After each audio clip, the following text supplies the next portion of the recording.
साल था 1992। इंडिया में एक नया दौर शुरू हो रहा था, इकोनॉमिक लिबरलाइजेशन का। नए फाइनेंशियल पॉसिबिलिटीज के दरवाजे खुल रहे थे। स्टॉक मार्केट, जो पहले कुछ खास लोगों तक ही सीमित था, अब सबका ध्यान खींच रहा था। हर कोई देश की तरक्की में हिस्सा बनना चाहता था। इसी बदलाव और महत्वाकांक्षा के बीच इंडिया के सबसे बड़े फाइनेंशियल स्कैंडल्स में से एक सामने आया, हर्षद मेहता स्कैम। इस स्कैम ने इंडियन स्टॉक मार्केट की नींव हिला दी, सिस्टम की कमजोरियों को उजागर किया और लालच के बुरे नतीजों को दिखाया। मेहता का प्लान बड़ा ही चालाक था। नकली बैंक रिसीट्स और सिस्टम की लूप होल्स का इस्तेमाल करके उसने शेयरों के दाम आसमान तक पहुंचा दिए। इससे एक झूठी प्रॉस्पेरिटी दिखाई दी और लोग जल्दी पैसा बनाने के चक्कर में फंस गए। लेकिन ताश के महल की तरह यह सब ढह गया। पीछे रह गए टूटे हुए सपने, बर्बाद जिंदगियां और सिस्टम पर से उठा हुआ भरोसा। 1992 का यह स्कैम इंडिया के फाइनेंशियल सिस्टम के लिए एक सबक था। इसने रेगुलेटरी ओवरसाइट, ट्रांसपेरेंसी और एथिकल कंडक्ट की जरूरत को दिखाया। इस स्कैम के बाद कई रिफॉर्म्स हुए, रेगुलेशन सख्त हुए और इन्वेस्टर प्रोटेक्शन बढ़ा। हर्षद मेहता की कहानी एक चेतावनी है जो हमें बताती है कि बेकाबू एम्बिशन कितना खतरनाक हो सकता है और मजबूत रेगुलेशंस कितने जरूरी हैं फाइनेंशियल मार्केट्स की सेफ्टी के लिए। ये कहानी आज भी रेलेवेंट है, खासकर आज के rapidly evolving global financial system.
जो जल्द ही सब कुछ तबाह कर देने वाला था।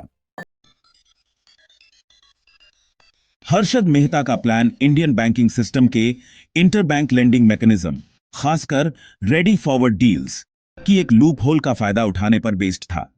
ये ट्रांजैक्शंस जो banks short term liquidity manage करने के लिए करते हैं, मेहता के लिए स्टॉक मार्केट को मैनिपुलेट करने का हथियार बन गए। इस स्कैम की नींव थी नकली बैंक रिसीट्स और कुछ बैंक ऑफिशियल्स की मिली भगत।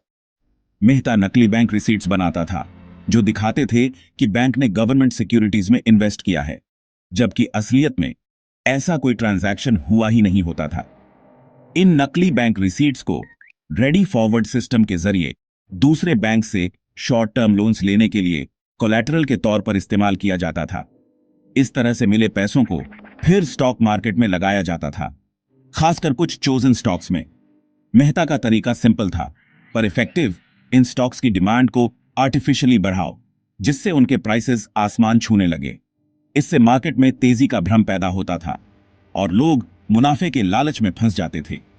मेहता का यह प्लान कुछ समय तक तो कामयाब रहा। जिन स्टॉक्स को उसने टारगेट किया था उनके प्राइसेस तेजी से बढ़े। इससे स्टॉक मार्केट में तेजी आई और लोग बाइंग और सेलिंग में लग गए। लेकिन ताश के महल की तरह यह प्लान ज्यादा दिन नहीं टिक सका। इसकी नींव ही धोखे पर रखी थी और बस वक्त की बात थी जब यह सब ढह जाता और सिस्टम की कमजोरी और मेहता की धोखाधड़ी सबके सामने आ जाती।